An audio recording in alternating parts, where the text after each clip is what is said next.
देखिए अभी हम लोग स्टडी करने वाले हैं कैलोरी मीटर को। मैंने आपको बताया था principle of calorimeter, calorimetry या कैलोरीमेट्री। इसमें हमने ये पढ़ा था कि एक बॉडी जो है वो हीट को रिलीज करती है तो दूसरी बॉडी हीट को एब्जॉर्ब करती है। और हम ये मानते हैं कि जो हीट एनर्जी है वो सराउंडिंग्स में नहीं जा रही है, मतलब सराउंडिंग में डिसिपेट नहीं हो रही है। जो बॉडी गर्म थी उससे हीट एनर्जी रेडिएट होती है, उससे हीट एनर्जी रिलीज होती है और दूसरी बॉडी हीट एनर्जी को गेन कर लेती है। और जितनी heat energy first body release करेगी उतनी ही heat energy second body gain करेगी। It is according to the law of conservation of energy. ये एनर्जी कंजर्वेशन के प्रिंसिपल पर बेस्ड है।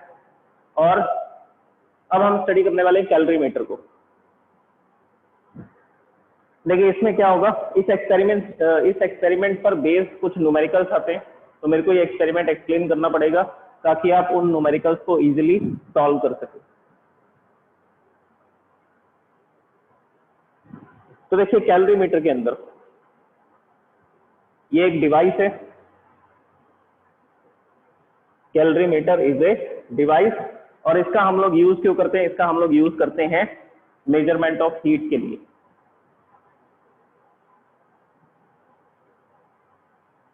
Calorimeter is a device which is used for the measurement of heat energy। तो heat energy को major करना है उसके लिए कैलोरीमीटर का यूज किया जाए और ये कैलोरीमेट्री के प्रिंसिपल पे वर्क करता है।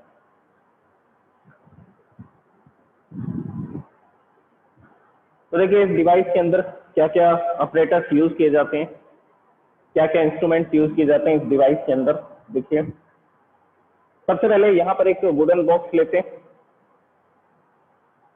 इंसुलेटिंग मटेरियल, देखिए इंसुलेटिंग मटेरियल लेना जरूरी है, नहीं तो फिर हीट एनर्जी सराउंडिंग में रेडिएट हो जाएगी और हम जो हीट एनर्जी को मेजर करना चाहते हैं वो मेजरमेंट सही से नहीं होगा।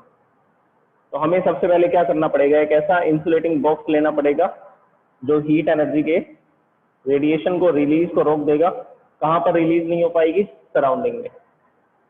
तो सबसे पहले ये जो कैलोरीमीटर होता है इसके अंदर एक इंसुलेटिंग बॉक्स होता है, इंसुलेटिंग बॉक्स या इंसुलेटिंग लेयर होती है, आप ये बोल सकते हैं। और इसके लिए हम लोग किसका बॉक्स यूज कर सकते हैं? वुडन बॉक्स यूज कर सकते हैं या पॉलीस्टाइरीन यूज कर सकते हैं।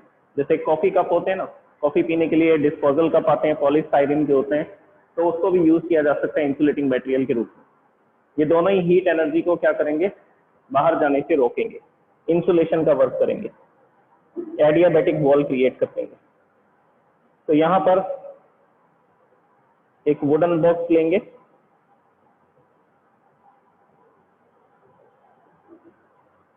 जो कि किसका वर्क करेगा? इंसुलेशन का वर्क करेगा। ओके, अब इसके बाद यहाँ पर एक डिस्क होगी, सर्कुलर डिस्क होगी, ये भी इंसुलेटिंग मटेरियल की होगी। तो यहाँ पर एक सर्कुलर डिस्क लगी होती है,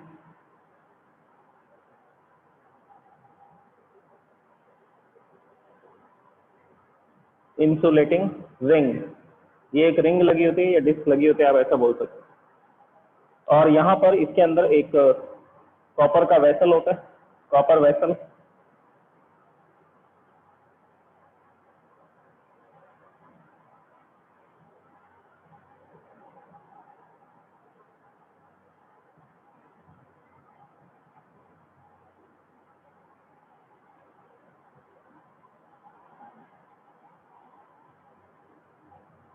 ये इसमें एक कॉपर वेसल लगा होगा जिसके अंदर हम लोग क्या फिल कर देंगे?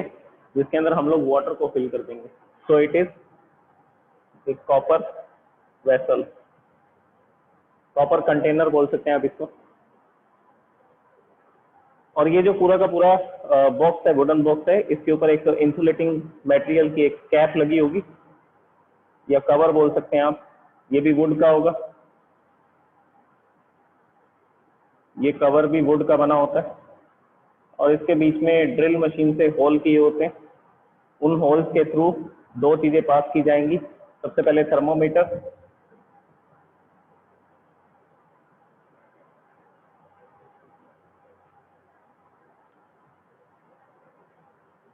और ये जो कॉपर वेसल होता है इसमें क्या होता है? वाटर होता है एक फिक्स क्वांटिटी में। जैसे कि हमने इसमें क्या फिल कर रखा है? 1 किलोग्राम वाटर फिल कर रखा है। तो यहाँ पर फिक्स क्वांटिटी के अंदर वाटर फिल होगा।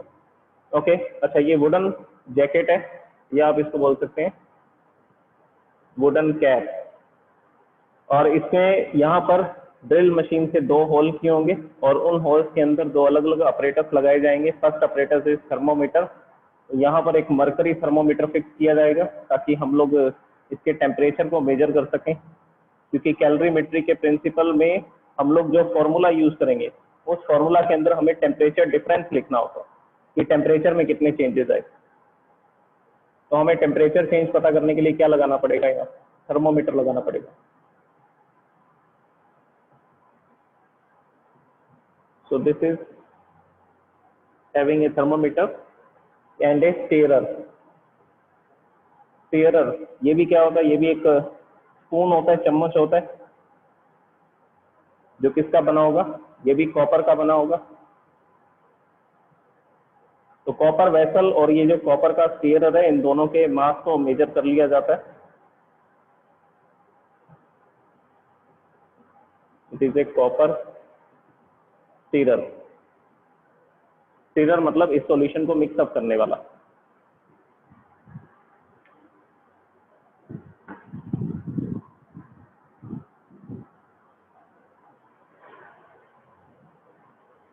ओके, इस बीकर के अंदर यहाँ पर क्या होगा, वाटर होगा, 1 किलोग्राम वाटर। जो दूसरा सब्सटेंस है वो भी इसी में डाला जाएगा, जिसकी हीट एनर्जी या स्पेसिफिक हीट कैपेसिटी को मेजर करना है। इसके बाद ये जो ब्लैंक स्पेस आपको दिखाई दे रहे हैं, इस ब्लैंक स्पेस के अंदर या तो एयर फिल होगी, एयर है वो भी एक इंसुलेटर का वर्क करती है। जैसे कि आपने ये देखा होगा कि घरों को बनाने के लिए होलो ब्रिक्स का यूज किया जाता है। होलो ब्रिक्स अंदर से खोखली होती है, एयर होती है उसके अंदर।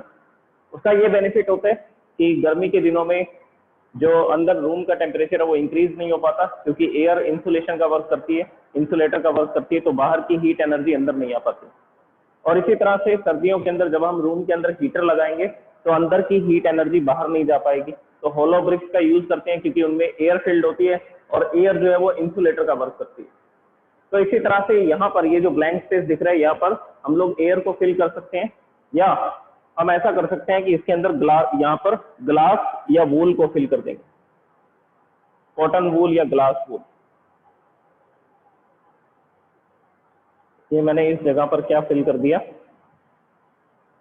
कॉटन को फिल कर दिया।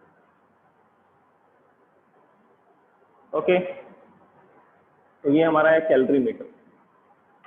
अब इसमें देखिए हमें उस सब्सटेंस को डालना है जिस सब्सटेंस की स्पेसिफिक हीट हमें मेजर करनी है।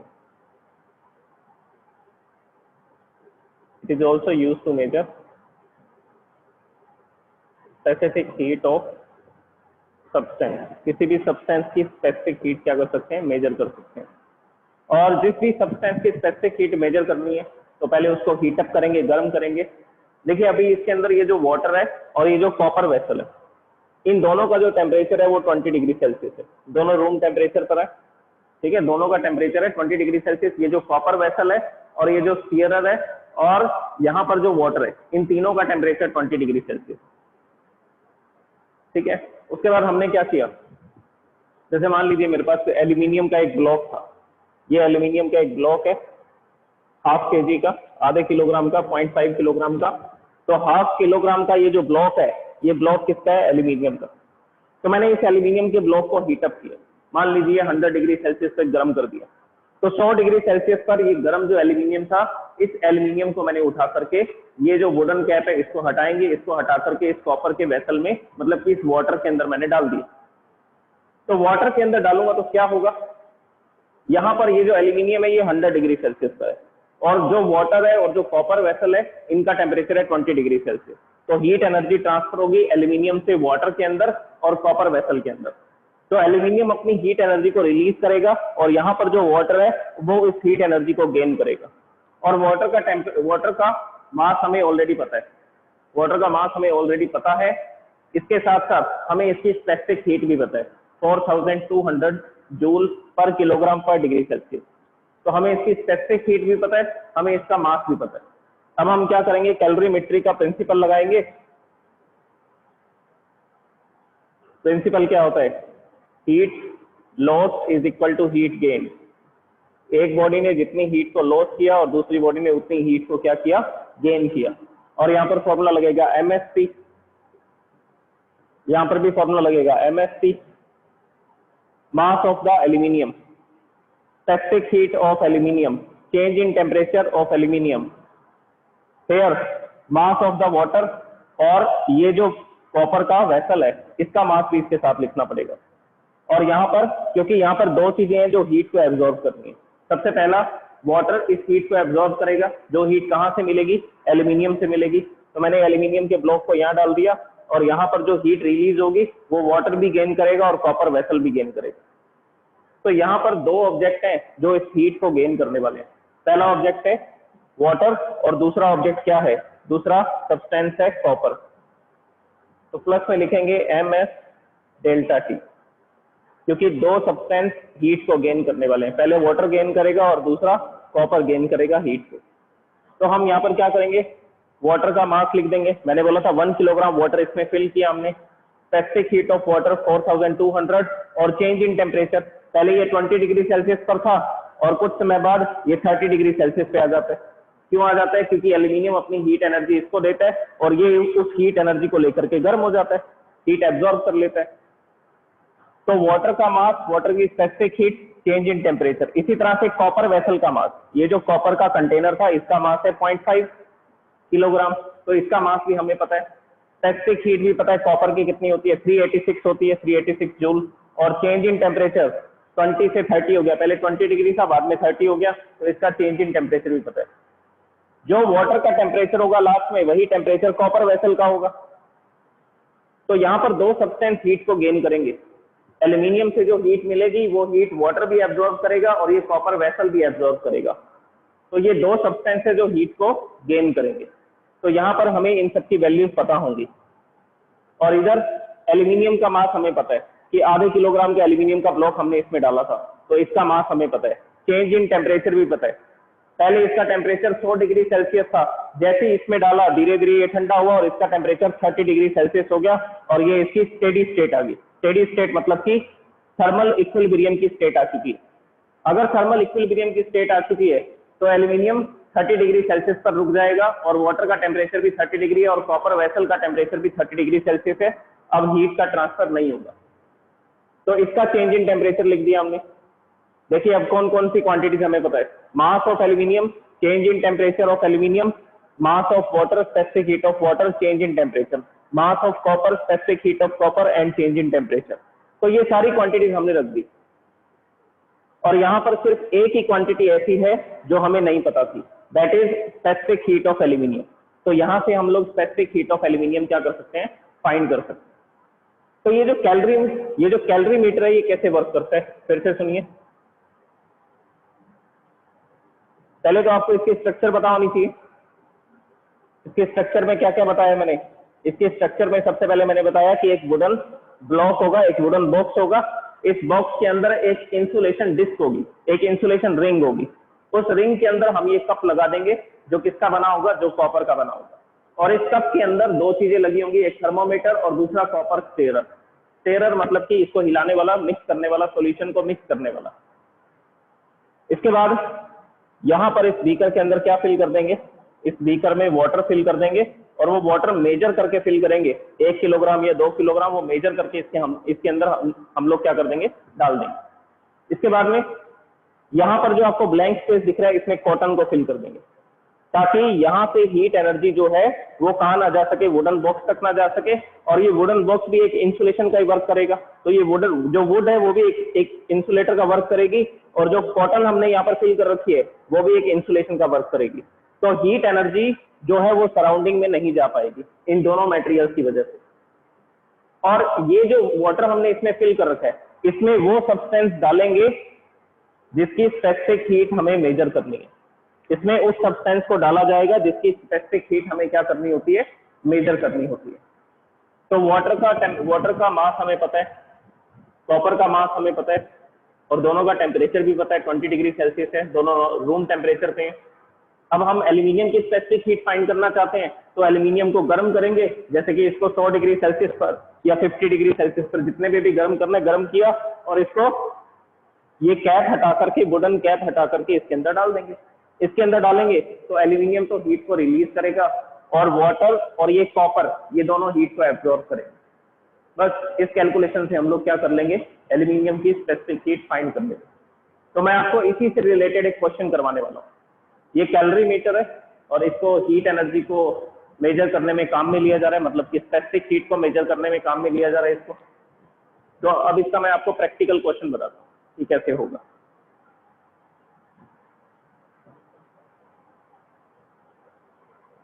एक क्वेश्चन मैं करता हूँ, फिर एक क्वेश्चन आपके लिए होगा।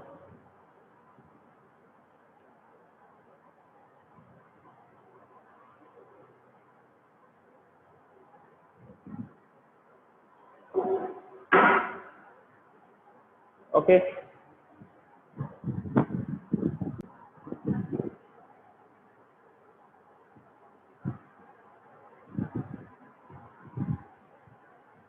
क्वेश्चन को नोट कीजिए।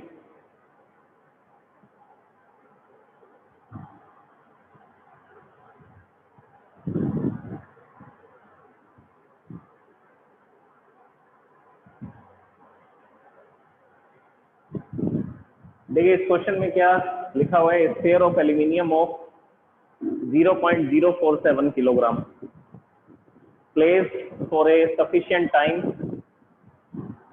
ठीक है, इसको कहाँ प्लेस किया जा रहा है, सफिशिएंट टाइम के लिए प्लेस किया जा रहा है in a vessel containing boiling water. ठीक है, एक वेसल में इसको प्लेस किया जा रहा है जिसमें क्या है, बॉइलिंग वाटर है। So that the sphere is at 100 degree Celsius. इसको सबसे पहले बॉइलिंग वाटर में डाला गया ताकि इसका टेम्परेचर 100 डिग्री सेल्सियस हो जाए। उसके बाद इसको इमीडिएटली उस वेसल में से निकाल करके 100 डिग्री सेल्सियस का जो वाटर था उसमें से निकाला। इसका मतलब एल्यूमिनियम का स्फीयर जो है उसका टेम्परेचर भी 100 डिग्री सेल्सियस हो चुका होगा। तो ये जो 100 डिग्री सेल्सियस का जो एल्यूमिनियम था इसको हम लोग ट्रांसफर करेंगे किसमें, 0.14 किलोग्राम के, इसको हम लोग ट्रांसफर करने वाले हैं 0.14 किलोग्राम के एक वेसल में। कौन सा वेसल है, कॉपर वेसल है, कैलोरीमीटर है, कॉपर कैलोरीमीटर। और इसमें कितना वाटर है, 0.25 kilogram of water at 20 degree Celsius. The temperature of water rises and attains a steady state at 23 degree Celsius. ये कह रहा है कि जो टेम्परेचर है वो राइज होता है और एक स्टेडी स्टेट को, मतलब कि थर्मल इक्विलिब्रियम आ जाती है कितने डिग्री सेल्सियस पे, 23 डिग्री सेल्सियस पे।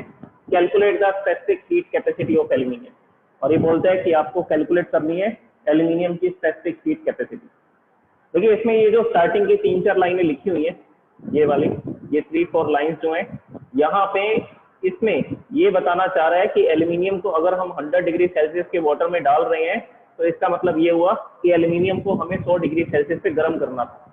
तो उस वाटर का तो हमने सिर्फ उसके लिए यूज किया है ताकि हम एल्यूमिनियम के स्फीयर को क्या कर सकें, गर्म कर सकें, हीट अप कर सकें। ओके, तो इस क्वेश्चन को नोट कीजिए आप लोग और you can take the screenshot of this question and raise your hands if you have taken the screenshot.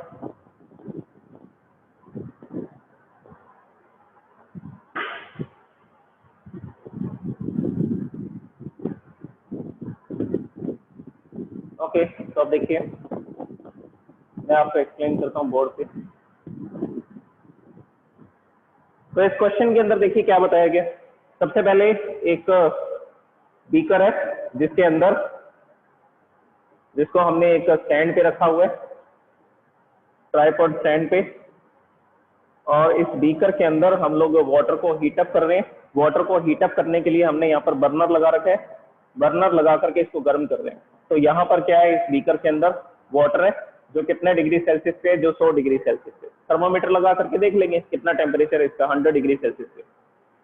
अब मेरे पास एक स्फीयर था, एक एल्यूमिनियम का स्फीयर है, एक एल्यूमिनियम बॉल है, छोटी सी बॉल है एल्यूमिनियम की, और कितने किलोग्राम की है, 0.047। इसका मास दे रखा है 0.047 किलोग्राम। और इस एल्यूमिनियम की बॉल को मैंने इस 100 डिग्री सेल्सियस के वाटर में डाल दिया। तो इस एल्यूमिनियम की बॉल को जैसे ही मैंने इस 100 डिग्री सेल्सियस के वाटर में डाला तो मैंने देखा कि धीरे धीरे इसका टेम्परेचर भी 100 हो जाएगा, ये भी गर्म हो जाएगी। तो इसको हमने 10 मिनट तक इसमें डाले रखा और देखा ये जो एल्यूमिनियम की बॉल है इसका टेम्परेचर भी कितना हो चुका है, इसका टेम्परेचर भी 100 डिग्री सेल्सियस। तो ये प्रोसेस तो इस क्वेश्चन में इसलिए बता रखी है कि हमने एल्यूमिनियम को कैसे गर्म करना है। एक्सपेरिमेंट में एल्यूमिनियम की जो बॉल है, एल्यूमिनियम की बॉल को कैसे गर्म करना है, कैसे हीट अप करना है, उसके लिए ये तरीका बता रखे हैं कि आप 100 डिग्री सेल्सियस का वाटर लीजिए, उसमें इस एल्यूमिनियम बॉल को डाल दीजिए 5 मिनट 10 मिनट के लिए, उसके बाद इसका टेम्परेचर भी 100 डिग्री सेल्सियस हो जाएगा इस एल्यूमिनियम की बॉल का। ओके,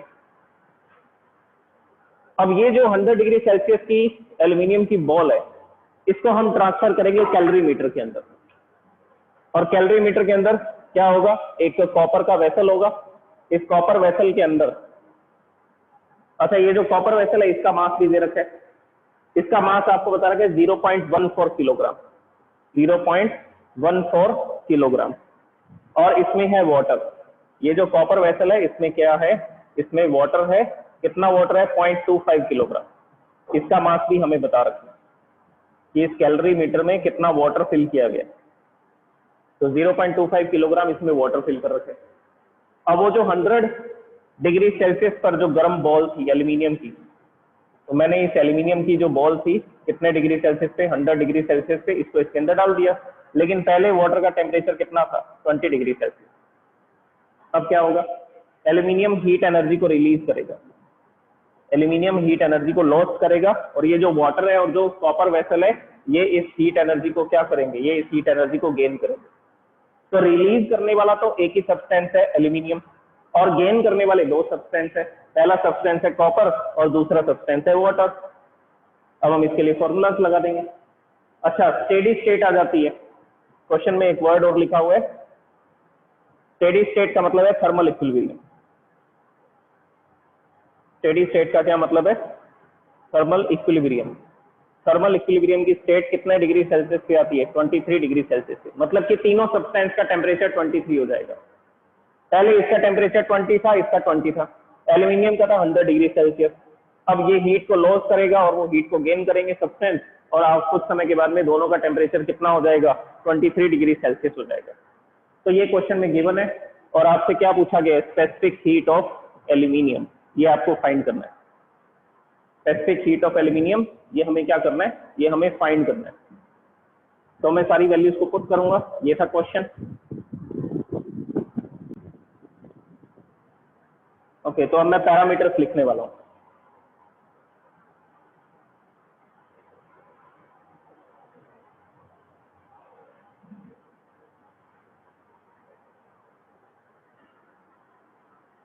देखिए क्या क्या पैरामीटर्स हमें गिवन है, गिवन क्वांटिटीज लिखनी पड़ेंगी सॉल्यूशन के अंदर सबसे पहले, या डायरेक्ट क्वेश्चन भी शुरू कर सकते हैं, तो मैं डायरेक्ट यहां से शुरू करता हूं।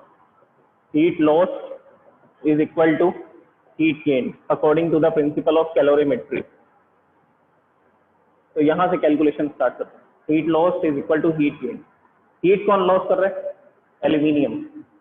एल्यूमिनियम हीट को लूज कर रहा है।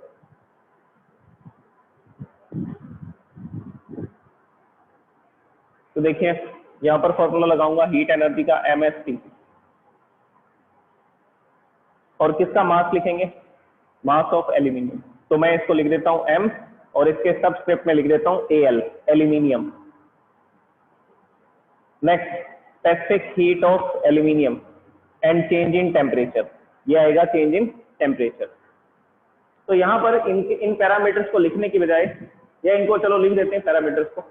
इसके बाद में हीट गेन, हीट गेन कौन कौन कर रहा है, हीट गेन बाय कॉपर, तो मास of copper, specific heat of copper and change in temperature of the copper, plus mass of water, specific heat of water and change in temperature of water.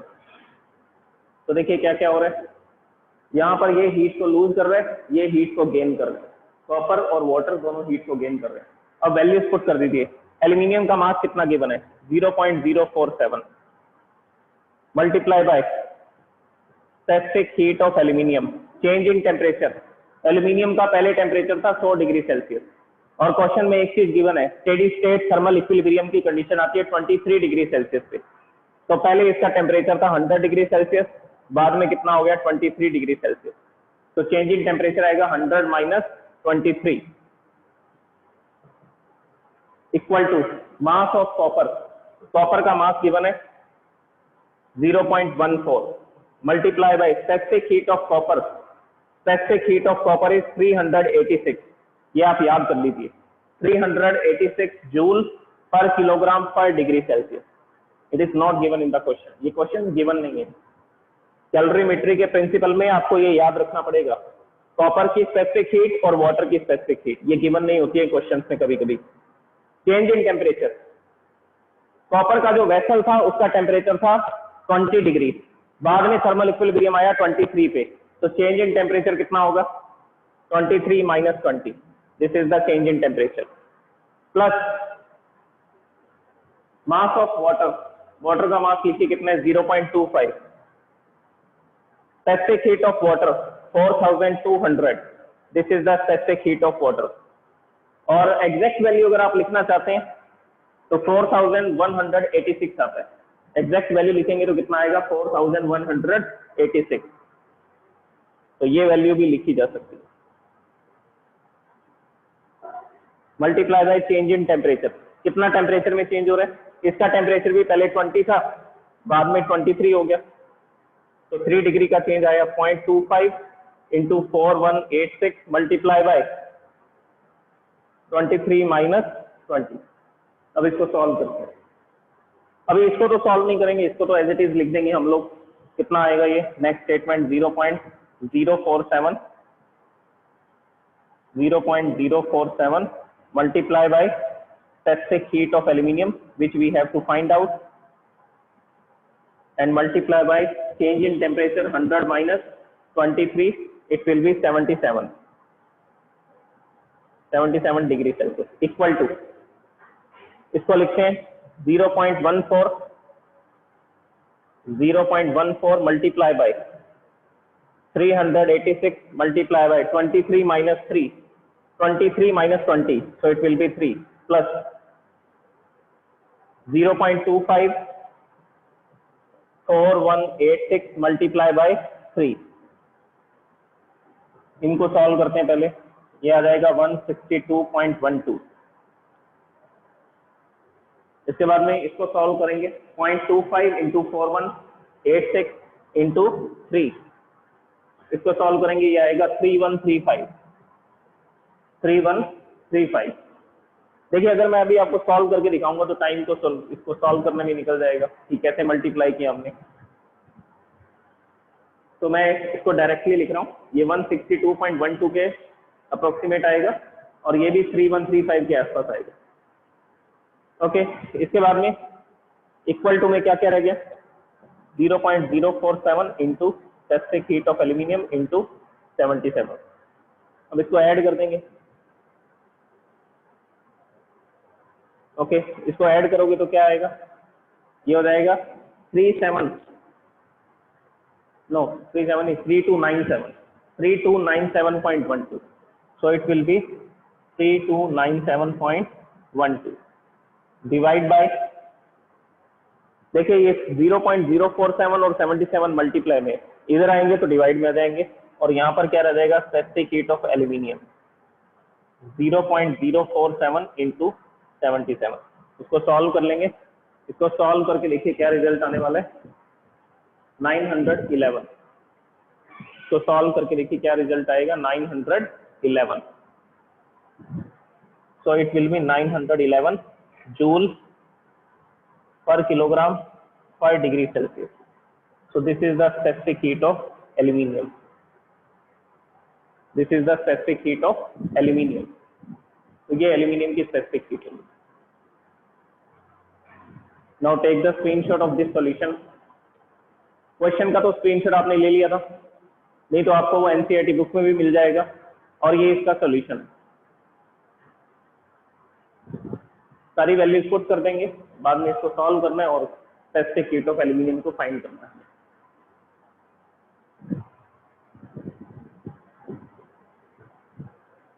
Okay, अब इसी तरह का एक question मैं आपको दे रहा हूँ, वो आपको सॉल्व करना होगा।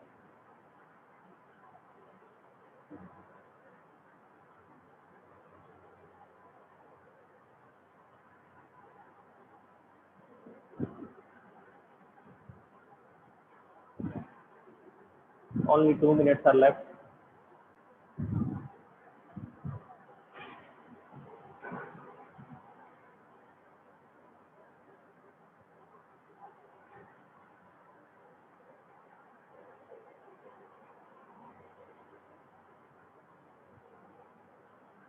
ये कैलोरीमीटर के प्रिंसिपल से रिलेटेड क्वेश्चन है, तो इसमें देखते हैं when 0.15 kilogram of ice eight 0 degree Celsius. Next question, when 0.5 kilogram of ice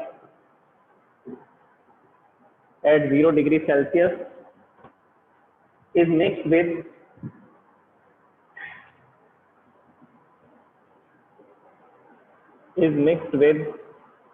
0.30 kilogram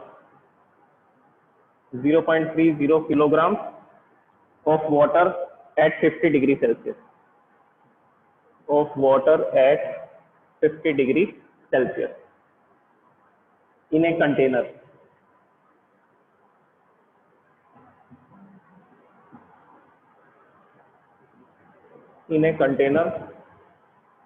Comma, the resulting temperature is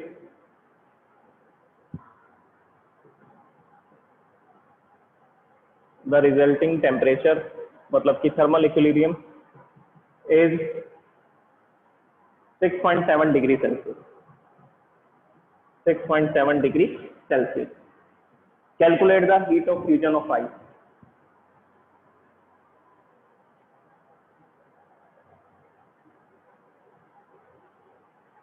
Calculate the heat of fusion of ice.